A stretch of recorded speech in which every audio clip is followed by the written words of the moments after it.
रमजान आया, नूर लाया, रहमतों का पैगाम लाया। अल्लाह की ये खासता है, जन्नत का इनाम लाया। चांद नजर आया आसमां पर, खुशी हुई हर मुसलमान पर।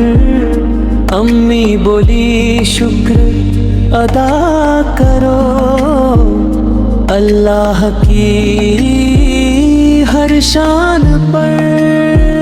हम भी रोजा रखेंगे अब, झूठ से हम बचेंगे अब।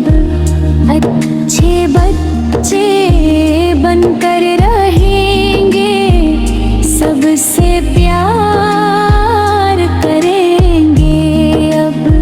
सहरी में हम जल्दी उठे, अल्लाह का नाम लबों पे रखे। फजर की हम नमाज पढ़े, दिल में नेकी की शमाएं रखे।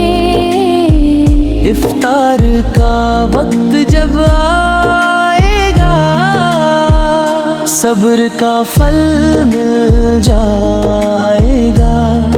खजूर और पानी से हम रोजा अपना खोलेंगे न शब। कुरान पाक की तिलावत करके दिल को